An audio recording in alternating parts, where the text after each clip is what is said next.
so nice to be here with you all and with you guys. I'm genuinely so excited to talk to you and pick your brains a little bit and have this conversation. One of the things that excites me the most about what we can get into is, Dr. Bullard, so much of your work is rooted in, all of it, if I'm correct, is rooted in climate justice. Is that a correct way of saying it, would you say? Sort of, kind of. Okay, so you can correct me in your answer, but I'm really curious to talk about intersectionality, because this word gets thrown around so much in the space of climate conversation, and I'm curious to hear what it means to both of you, and to hear how you would define that and how you would define climate justice, and why it's such an important way for all of us to start thinking about this conversation, how we can participate. Let me just first say that, first I want to thank Time for having this panel. Before there was climate justice, there was environmental justice. And environmental justice embraces all of it, where we live, work, play, worship, learn, as well as the physical and natural world. I've written 18 books over the last 45 years: housing, transportation, energy, health, disaster, food and water security. I'd say that's the way I would define intersectionality. It's 18 books, but it's just one book, but don't tell anybody. You connect the dots, and the threat that we face today in terms of climate, this threat to humanity, makes it very clear that we have to get the justice part in the climate, in the energy, in the environment, in the health, and the thing that brings it all together is justice, fairness, and equity. Mm-hmm. Is that something that helps you stay optimistic in the way that you approach this work that you do? Yes. Sorry. Bob, go ahead. Both of you. Okay, I'll let ladies. Because you're both very optimistic. It's one of the things that I really love about both of you, is that there's so much fear that can come up in the conversation of climate, because it is a very real thing. And yet every time I've heard both of you speak, there does seem to be so much hope and so much optimism. I have the sense that intersectionality is both a strength of those of us who work on climate and also an incredible challenge, for the following reason. Those who oppose the transition toward a stable climate, a stable society, a stable economy, can actually afford the false luxury of just focusing on one thing.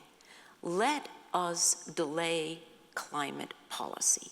And that's all they care about. And they're focused, they're one track mind, and they're pretty effective because it's a one track mind. Those of us who believe that we actually have to transition and that this is a complicated, complex transition, understand that all of the, not just the environmental, but all of the social issues, the environmental issues, the political issues, that the cultural issues, that all of that is part of the transition.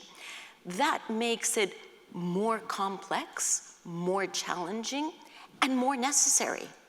Because there's no way that we're going to solve climate change with a technological Band-Aid, right? It's not, okay, we're just going to substitute, I don't know, coal for solar.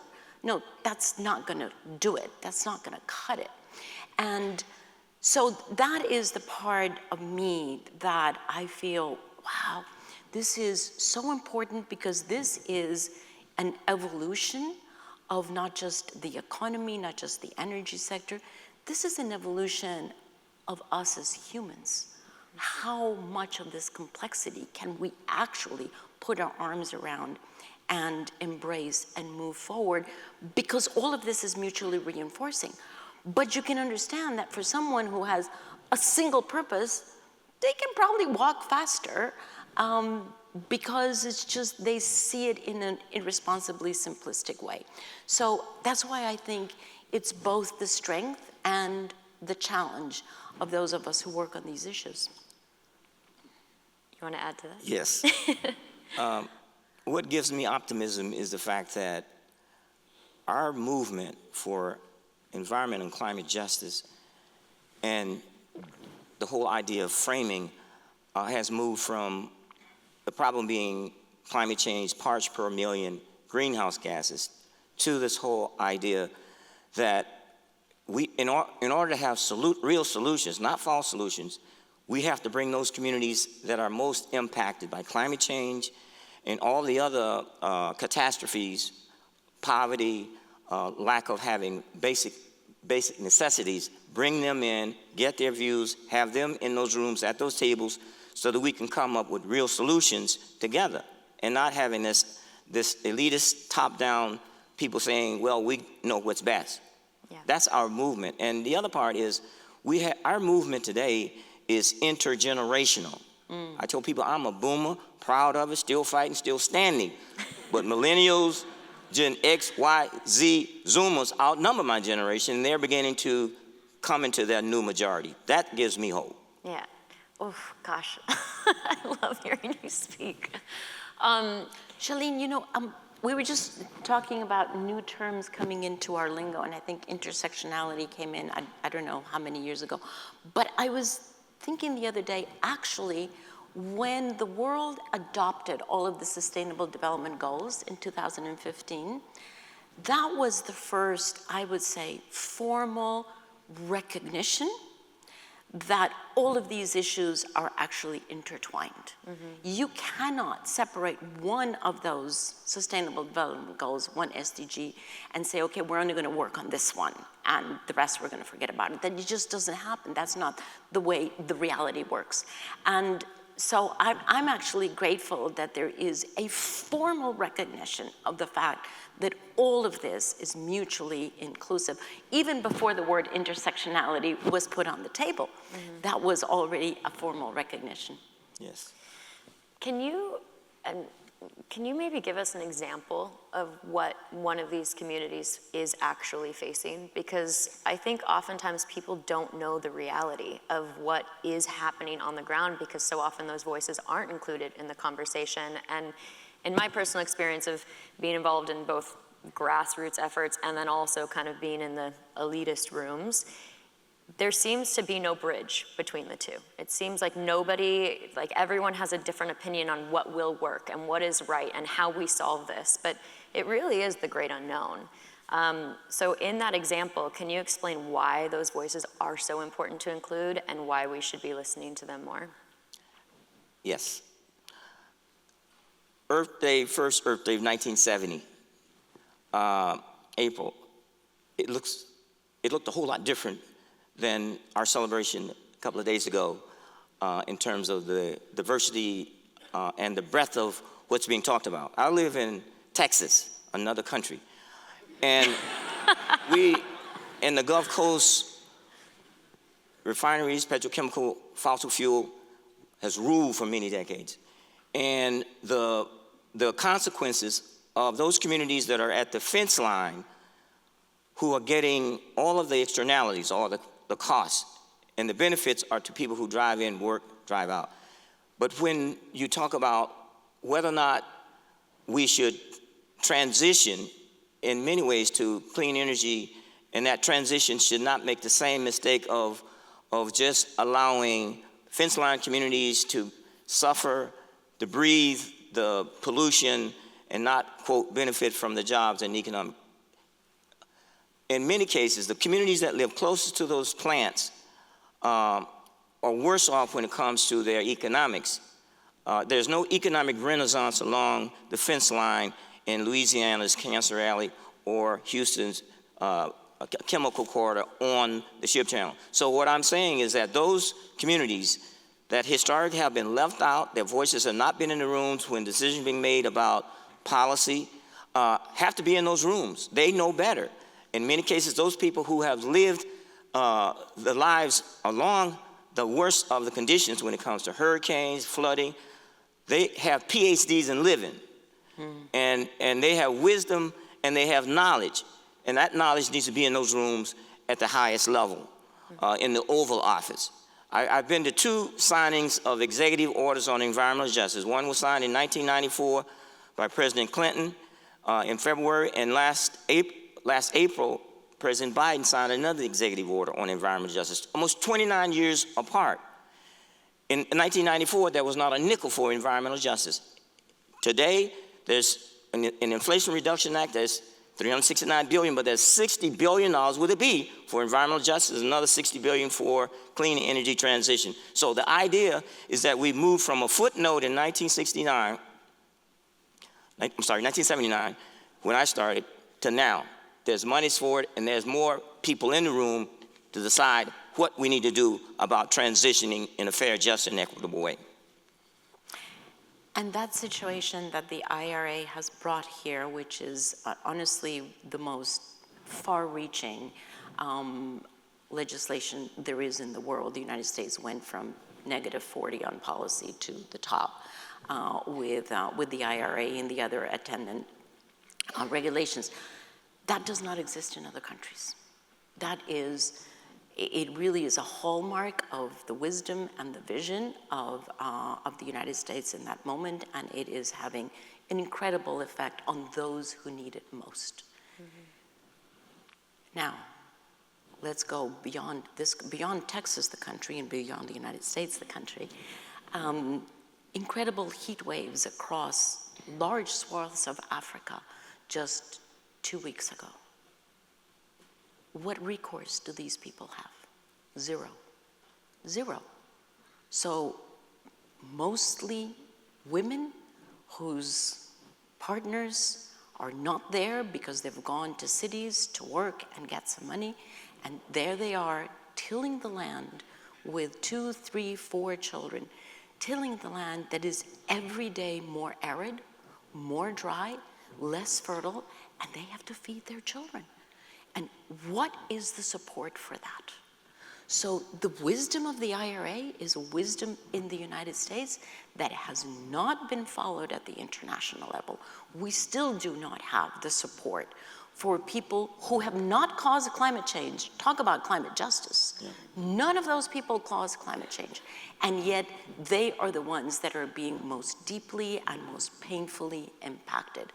Zero help. There is very, very little help. In fact, there's less and less help for what we call climate adaptation or loss and damage. And that, to me, is one of the main injustices. There are many injustices in climate change. That is one of the main ones. Yeah. It's so easy, I think, for people to feel apathetic towards this conversation when it's not something that we have to deal with every single day, or it's not on the front lines of our community or our daily lifestyles. But what are the ways that you feel like any of us in this room can contribute in a meaningful way and be supportive, open the conversation up more? Because I do think the second that we use the word climate change, or it can create a divide. People can shut down either from fear and apathy and go into freeze, fight or flight, like freeze mode, or people can go into an actionable state and do something and activate themselves and their communities. What does that look like to you guys? I know it's a huge question, but is there anything all of us could walk away from and go, oh, actually, I can be involved in a meaningful way, even if it's just a small piece of the puzzle? Let me just say, climate change, talking about the United States, there's no part of the country that is not impacted by climate change. Mm-hmm. And it's real. The challenge is the fact that there are some areas of the country that are more impacted than others. There are some states that are more active in dealing with the issues in terms of moving to cleaner energy and in building more resilience in terms of cities and other areas and addressing some of the things. There are some areas.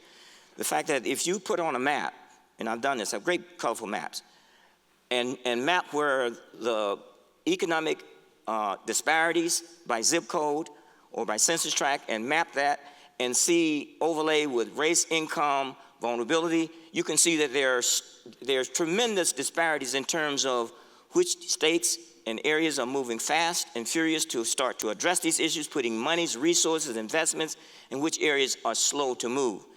I wrote a book called Dumping in Dixie. There's a Dixie mentality across this country in terms of some states and some officials that are not willing to invest and put the money where the needs are. Now, that's a reality that the fact that all our states are not created equal, our regions are not created equal, and so the impacts of climate change and this climate crisis will disproportionately impact those areas that are not investing and moving fast and furious with real solutions and not false solutions. So I have used the word climate change because the invitation to sit up here is to talk about climate change. But I actually prefer not to use the word. I don't have it tattooed across my head. Because as you say, Shali, you say climate change and, you know, the shutters go down. You can see people going like, off they go. I mean, try to invite someone for dinner and start a conversation about climate change, right? Yeah. It's like gone. You don't get through the first course. So I don't really recommend that, because the fact is that climate change is so kaleidoscopic that yes, there's a huge part of solidarity that is there. Yes, there's a huge part of investment into the new technologies. Yes, there is a huge part of historical responsibility in this country, above all, but not only in this country. All of that is true. And at the same time, what we do not tend to look at is, oh my God, this is a whack on the head for catapulting us toward a much better world, a world that is healthier, where our children will not be breathing polluted air, a world that is more efficient, where you don't spend as much time getting from place A to place B, a world where we have energy independence and you don't have to have the nightmares of the Ukraine, right? And the weaponizing of fossil fuels, a world in which men and women actually collaborate at the same level. So why do we always focus on all of the negative aspects? And they're there. I'm not meaning to say that they're not. And I am so for highlighting that, as long as it doesn't obscure the opportunities that are brought with the transition that is facing us right now, and that we can do, that is actually already underway.